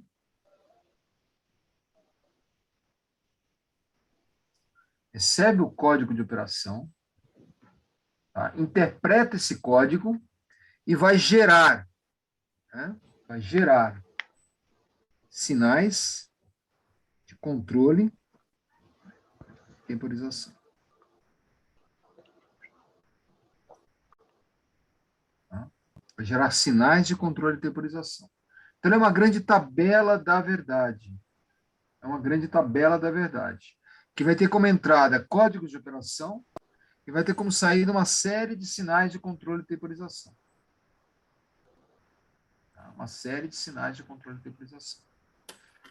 Aqui na apostila, tá? Quem estiver acompanhando com a apostila, quem não estiver acompanhando, eu vou colocar na tela aqui, tá? Ó, tá explicando bem o decodificador de instruções aqui. Esses dois vídeos aqui eu vou falar na aula que vem, tá?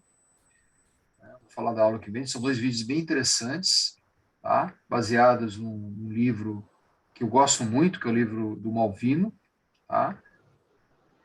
E que ele pegou e construiu esse sistema aqui, ó, que vocês estão vendo no computador, da CPU, ele construiu isso com lógica discreta. Tá? Então, o livro do Malvino, tá, ele trabalha bem com isso. Eu faço aqui. Então, na próxima aula, eu deixo disponível o livro do Malvino aqui. O livro do Malvino é esse que está no início da apostila aqui, ó. Vou puxar aqui para o início. Esse livro aqui, ó. Esse livro aqui, ó. Dá um zoom aqui para vocês verem melhor. Ó. Esse livro é uma raridade, ele não tem mais para... Ele explica todo esse sistema que a gente está falando. Tá? Também não tem versões mais em português, mas você encontra também no stand virtual, né, nesses sites de internet que vende livro usado. Outro dia eu comprei um segundo livro desse, porque o meu estava caindo aos pedaços. É um livro muito bom. Tá? Vou voltar lá para a página 21.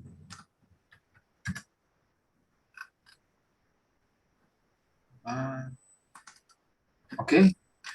Então, a gente vai explicar, né, esses dois vídeos. Esses dois vídeos estão no segundo trabalho. Estou pedindo para você no segundo trabalho. Mas isso a gente vai fazer na próxima aula, no dia 9. Tá? No dia 9, depois da semana de engenharia. Vou voltar aqui só para a gente acabar o decodificador de instruções. Tá? Bom, eu explico aqui que é um bloco lógico combinacional. Né? Então, observem aqui, ó, ali um bloco que entra código de operação e sai sinais de controle e temporização. Então, é uma grande tabela da verdade. Tá? Se ele é uma tabela da verdade, e você tem uma tabela da verdade, tá, levantada do seu sistema combinacional, é possível você pegar essa tabela da verdade e transformar no circuito lógico, através de mapa de Carnot. Então, o decodificador não é mais do que um grande circuito combinacional.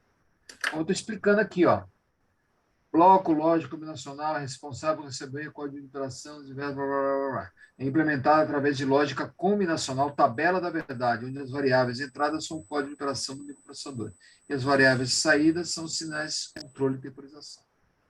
Tá? Então, aqui você tem as instruções, ó. Todas essas instruções, tá, são a entrada da tabela da verdade. Ó, entrada, tá, código de operação. Aqui dá para explicar, dá para ver direitinho, ó. Você entra com código de operação no decodificador e sai controle e temporização. E aqui eu represento, na página 23, tá, duas instruções. Uma delas é o E8, que eu estava falando aqui, ó, E8, que é Move AR0. E a outra é o F9. F9. Então aqui, ó, E8, Move AR0, F9, Move R1A. Ou seja, a primeira instrução carrega o acumulador com R0, a segunda instrução pega o valor do acumulador e joga em R1. Tá? Ele vai pegar o dado, na verdade, de R0 e jogar em R1. Certo? Então, é isso que está fazendo essa sequência. Quando eu entro com esse código aqui, tá? Que estão essas duas linhas, ele vai provocar alguns sinais no controle de temporização. Que sinais são esses? 3 sinais. Sinal de leitura do acumulador, sinal de escrita do acumulador e sinal do chip select do acumulador. Ou seja, esses registradores que estão aqui, ó, esses registradores são LETs. Lá no livro do Todd explica muito bem o conceito de LET. Tá? Todo LET ele tem um sinal de leitura, um sinal de escrita, normalmente ativo em nível baixo, e um sinal de seleção. Tá? Então, você seleciona o registrador, você diz para o registrador, ó, eu vou te ler ou vou escrever. Esses são os sinais típicos no LET. Seleção, escrita, leitura. Esses sinais eles vão ser ativados a partir da natureza da instrução. Por exemplo, essa instrução aqui, ó, Move AR0. O que ela está fazendo? Está lendo o dado de R0. Está lendo o dado de R0 e escrevendo no acumulador. Por isso que ele movimenta o dado de R0 que ele leu e escreveu no acumulador. O que está fazendo a instrução de baixo? Move R1A. Está lendo o dado do acumulador agora, o acumulador na instrução de cima foi escrito. Aqui ele está sendo lido. E escrevendo no R1. A condição ativa normalmente é nível baixo. Se você pegar essa primeira instrução aqui, ó, você vai ver que nível baixo ele está escrevendo no acumulador e selecionando o acumulador. Ele não está lendo. Já no R0, ele está lendo o R0 escrevendo, não está escrevendo no R0, está selecionando o R0. E o R1, nessa instrução, não está envolvido, ó, tudo em nível alto. Porque nível alto é a condição de desabilitado. Já na instrução de baixo, ele não mexe no R0, por isso que o R0 está tudo em nível alto. Já no acumulador, ele vai ler. Ele não vai escrever como era na instrução seguinte, de cima. Tá? Já com o R1, ele vai escrever. Tá? Então, observe que eu tenho 9 sinais de controle nesses 3 registradores, que são controlados pela instrução de entrada. Imagina isso feito 256 linhas, 256 instruções. Representei apenas 3 registradores aqui, mas você tem dezenas de registradores. Então, isso que eu representei aqui é uma parte, tá? Uma parte do decodificador. Isso é muito maior, é monstruoso, mas é uma tabela da verdade. Se é uma tabela da verdade, aqui, ó, exatamente o que eu coloquei aqui, ó. Vou sublinhar aqui, ó. Deixa eu colocar aí, mas não dá para colocar em negrito, ó. Tá? Sublinhando aqui, ó. Considerando o decodificador de instruções uma tabela da verdade, chega-se ao projeto do circuito lógico combinacional, através de mapa de Carnot. Então, por que eu estou falando tudo isso? Para vocês entenderem que dentro da CPU, ela consegue executar uma instrução e, por causa disso, ela é programável. Ou seja, isso que eu acabei de falar, né, que é muito mais antigo que vocês imaginam. Tá? Esse conceito de programação surgiu no século XVIII, na época da Revolução Industrial, não com computadores digitais, não com computadores que tinham transistores e circuitos integrados, mas com computadores mecânicos. Os teares mecânicos, né, do século XIX eram computadores programáveis, só que mecânicos. Tá? O computador só se transformou em eletrônico a partir do desenvolvimento, primeiro da válvula, depois do transistor e depois do circuito integrado. E hoje você tem, né, um chipzinho como esse daqui, ó, né, que tem milhões de transistores aqui dentro, tem milhares de portas lógicas dentro desse microcontrolador. E dentro da CPU desse microcontrolador tem um decodificador de instruções que executa a instrução desse microcontrolador. No caso, ele é um AVR. Tá? Ele não é um 8051, ele é um AVR. Tá? E vocês têm muito mais contato com o Arduino, não com o código de operação, mas a partir da interface do Arduino. Mas, voltando aqui, ó. Voltando aqui a nossa figurinha aqui, ó. Me interessa o nível de programação que vocês tenham, tá? O que você tem é um compilador. O compilador é que vai converter a linguagem que você está trabalhando no código de operação. O compilador. Programações de alto nível precisam de compiladores sofisticados. É o caso do Arduino aqui, ó.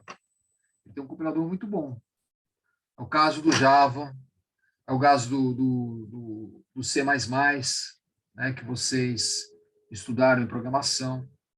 Quanto mais complexo é a programação, mais pesado é o compilador.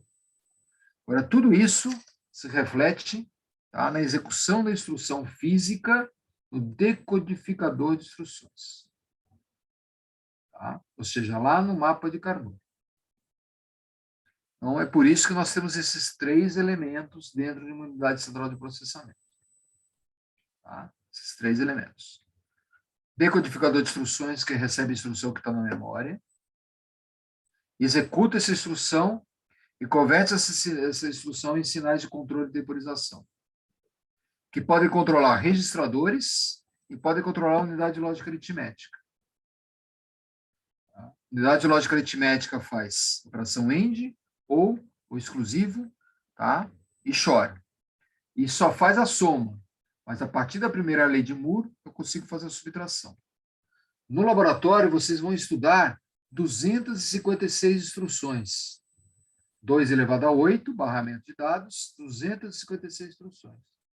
Vou notar que muitas delas são de movimentação de dados de registradores, soma, subtração, multiplicação, divisão, incremento, decremento, salto, chamada de subrotina, né? Então, você já vai ter algumas estruturas aí importantes. Tá? Para complementar a estrutura do nosso sistema, existem dois registradores muito importantes. Tá? Eu vou destacar aqui, ó.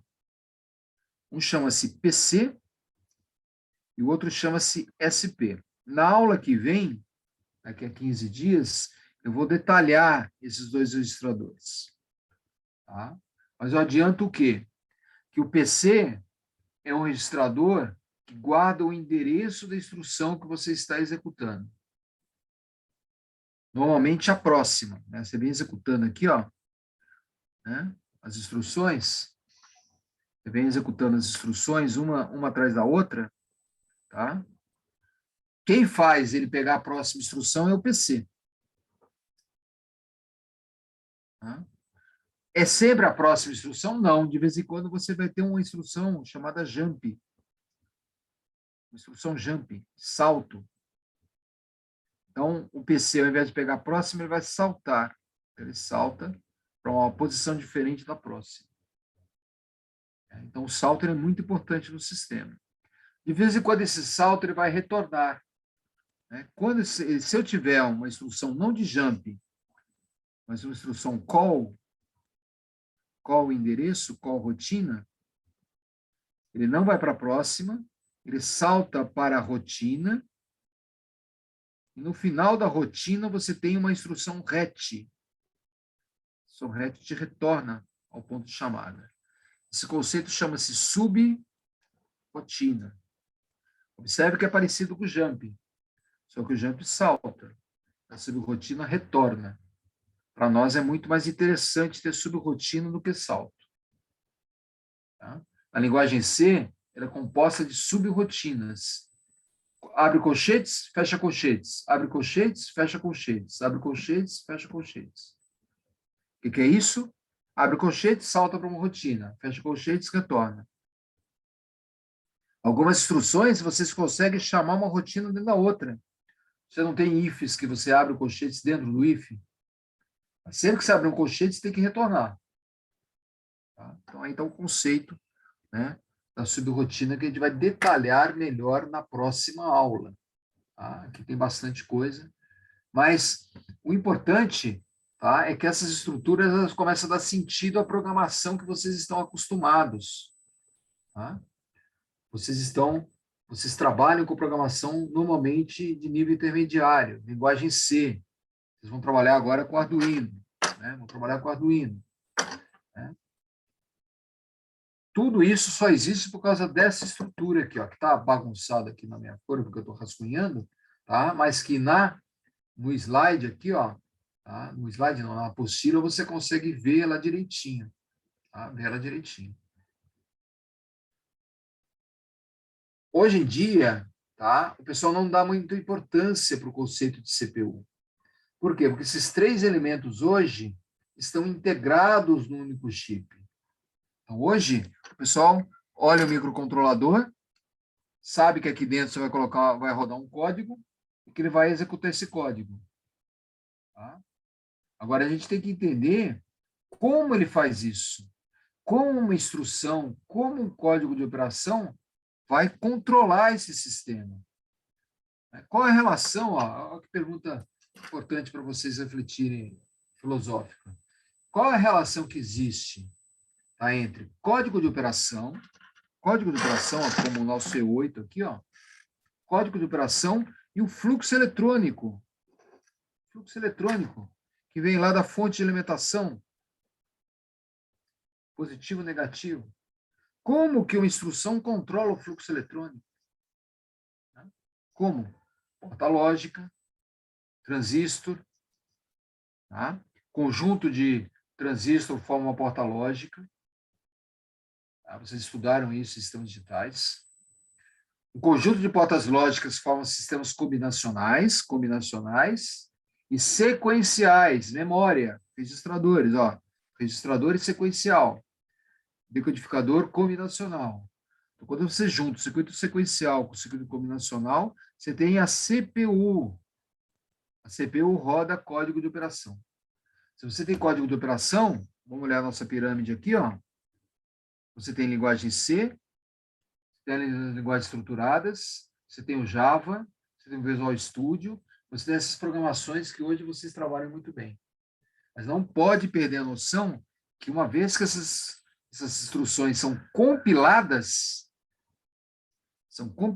elas vão rodar no hardware. Nunca perca a noção disso. E se ela roda no hardware, ela controla o fluxo eletrônico da fonte de alimentação. Você tirar a fonte de alimentação do seu computador, tira a bateria do seu computador e vai rodar? Tira a bateria do seu celular e vai rodar? Não. Né? Ou seja, nós engenheiros, a gente tem que olhar o sistema e entender o sistema como um sistema de fluxo eletrônico. Tá? Uma boa forma para a gente encerrar nossa aula, né, de você entender isso, tá, é você imaginar todo esse sistema aqui, ó, tá, com portas lógicas, todo esse sistema. Quem faz isso muito bem, tá, esse tal desse Bean Eater. Esse Bean Eater aqui, ó, na página 21. Foi um aluno, né, a gente aprende bastante com vocês, né, e teve um aluno, né, ainda quando era aula presencial, né, quase 2 anos atrás, né, a gente nem lembra mais como era o normal, né, antigamente tinha aula presencial, bom, vocês viram aí, porque faz 2 anos que vocês, 3 semestres que vocês teram, mas vocês já estavam no Mackenzie, vocês tiveram aula presencial no Mackenzie, né. As próximas turmas aí, eu espero que volte o semestre que vem, né, mas tem turmas no Mackenzie que estão no 3º semestre, né, que nunca foram no Mackenzie. Nunca foram no Mackenzie. Então, isso é bem, no mínimo, estranho. Tá? Mas por que eu estou dizendo tudo isso? Né? Porque teve um aluno, há 3, 4 anos atrás, que me indicou esse site do Bean Eater aí, né? Eu acabei esquecendo de colocar a referência dele aqui, e eu achei fantástico esse canal aí. É um maluco que tem nos Estados Unidos, que gosta de pegar microprocessadores, tá? E construir microprocessadores a partir de portas lógicas aqui, ó. Que é exatamente o que faz o livro do Malvino. Tá? Então, isso aqui que vocês estão vendo na tela aqui, ó, tá? É um microprocessador. Tá? Esse vídeo Bean Eater está em inglês, mas acionando o subtitle, ele explica direitinho como isso é feito. Ou seja, se vocês pegarem isso daqui, ó, o que ele faz? Ele coloca LEDs aqui nos registradores, ele monta um decodificador de instruções através de lógica, tá? Ele monta uma unidade de lógica aritmética simples, tá? E roda, né, programas de 4 bits, não de 8 bits, senão ficaria monstruoso esse esquema. Tá? E ele faz isso aqui nesses 2 vídeos. Ó. Deixa eu ver se eu consigo rodar esse primeiro vídeo, só para encerrar a aula com chave de ouro. Ele apareceu na minha segunda tela. Deixa eu compartilhar o som aqui. And definitely by far the most common question is, can you show us how to build it? Or, do you have schematics for this or something along those lines? And, the answer is, believe it or not, I don't actually have schematics for this thing. I never sat down and, drew. So ever since I uploaded a few videos of this 8-bit programmable computer that I built a while ago, I've gotten a lot of questions about it, and I wanted to answer a few of the most common questions, and definitely by far the most common question is... Vou abrir o segundo vídeo aqui. Okay, in this video, what I want to do is just show you how we write a very simple program and program this computer and then run that program. And so before we do that, I want to start by looking at the architecture of the computer in a little bit more detail. So I'm going to pull this over here and zoom in a bit so you can see what we've got. And this is kind of the architecture of the computer, and it's kind of broken into 2 sections. So this top section here is organized around this central 8-bit bus, mostrando aqui, and then the bottom section down uma hora here aqui que ele is kind mostra of the as control instruções logic. e tudo So mais. we'll start with the top section.